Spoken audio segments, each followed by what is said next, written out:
Yes, sir. Yes, sir. Yes, sir. Yeah. Lil Brunson back at you with the back at you, and I am the best reporting on the Eagles. Listen, let's dive right into the meat and potatoes, man. Day 6 of practice, and things are starting to be consistent in a couple areas. Now, the one consistent thing that I'm seeing a lot is that Jalen Hurts is doing absolutely well. They say he started off 14 of 14 in practice, came real close to being one of the, I guess, the first Eagles quarterback from what I've read to have a perfect practice. I didn't know they dove that deep into practice analytics, but how else you going to evaluate somebody if you're not truly doing it in practice?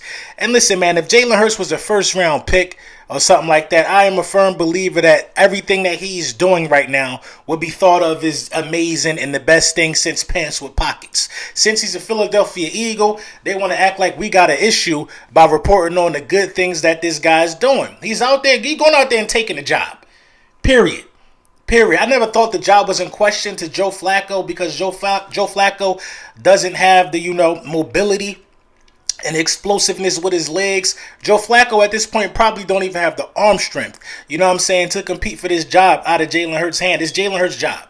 It is what it is, and we seeing him separate himself from any other quarterback on the roster with a lot of the stuff that he's doing.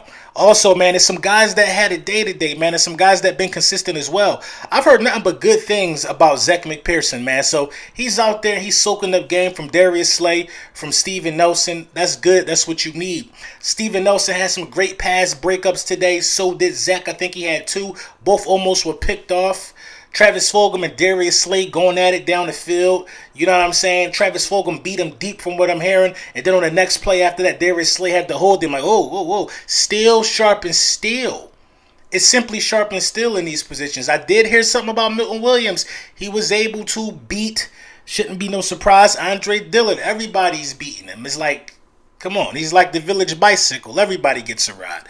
Pause. But he got to tighten up, though. We already determined at this point, which is also a constant, that Andre Dillard really just might be a second-string lineman, and that's fine. That's fine. Now, I've been thinking and picking my brain for the longest, all day since I heard the news, of why Howie Roseman would, restructure Derek Barnett and why he would restructure, who else? It was Derek Barnett and Lane Johnson. Why would he restructure those guys? You know what I'm saying? And at this point, don't you think that those guys have to have a really good reason? Like, if you want to play with my money and how my money's, if you want to deviate from the contract and talk about how my money's going to be given to me and when, if you want to make them changes, I want to know why.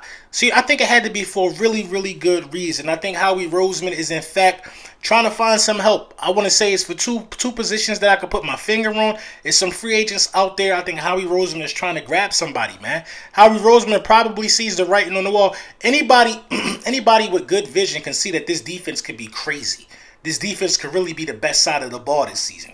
Anybody, you know what I mean? You got a lot of guys on that defense with a lot of experience. If these coaches can get it to come together, anybody that knows football can see that this Eagles defense is vastly underrated, almost criminal. You know what I'm saying? I'm talking about this team could be like a top 12 at the lowest defense, I feel like. I feel really good about these guys this year. And I think Howie Roseman is trying to find some help for the other side of the ball. So, with the restructures, I think Howie Roseman can go for a guy like Mitchell Schwartz. He was an offensive tackle for the Chiefs. I think he could go for a guy like Russell Okung. He was an offensive tackle for Carolina. Now, that's, in my opinion, was the easy thing. You got a guy in Andre Dillard who's really not showing up at offensive tackle. You got a guy in Jordan Mailata who still is developing, is just really, really good at raw talent. Landon Dickerson is not going to be of any help on the offensive line probably this season. So the safe bet for me would be offensive tackle, being as though I heard, a lot that we were kind of struggling in pass protection. I'm not going to say struggling, but we're much better at run blocking than we are at pass protection. I've been saying that for years, that the Philadelphia Eagles offensive line was made to run the football. That's why you hear about these huge holes being opened by Boston Scott and Miles Sanders, dudes being able to run free through these huge gaps, because we can do that. You know what I'm saying? We're built that way. It's just natural for us. So I think offensive tackle would be the smart bet. But think about the wide receiver position. Devontae Smith, who's really supposed to be our number one wide receiver. You know what I'm saying? It's only one of them. He's banged up, going to miss a couple weeks, 2 or 3 weeks. He's going to be there for game 1. But then you got Jalen Reagor, who I heard Jalen Reagor had a decent day. Some things that was sent to me talked about how Jalen Reagor, was battling with Slay. He had a decent day, and we need that from him. Quez Watkins is emerging. Travis Fulgham is emerging. It would not hurt to look at a guy like Kenny Stills or Golden Tate. Possibly Alshon Jeffrey. Now, Alshon Jeffrey is wildly productive when he's on the field. The numbers don't lie. I know y'all want to say he owed this, that, and the third, but we don't want to be going to the practice squad at any point during the Nick Sirianni era looking for guys. If we can get some guys who can help bring these guys along, Kenny Stills, you can learn something from. You can learn something from Alshon and Golden Tate. If we can get some solidified, bona fide veterans in here, you know what I'm saying, then I think that would be good for us in terms of a teaching point. The last thing, I don't want to leave this out. The last thing that could happen with these restructures is an extension being worked out for Zach Ertz. They're saying Zach Ertz is having a really, really good camp. Zach Ertz's connection with Jalen Hurts on the field is A1. And Zach Ertz is out there teaching some of the younger tight ends the game.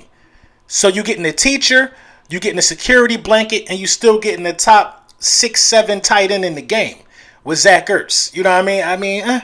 It's a lot of things that can happen with this money. I know a lot of them are unpopular, but this is Howie Roseman. Howie Roseman has to do something questionable, or he won't be Howie Roseman. You know what I mean? So this restructuring of these contracts, I'm not nervous about, but I think it's a 90% chance that it means we bring somebody on. Let me know what y'all think in the comments. Who would you like to see? You know what I'm saying? If we are looking at free agents, what position do you think we need?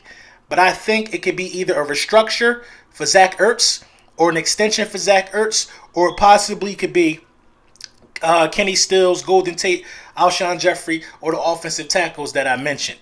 It's going to be crazy, man.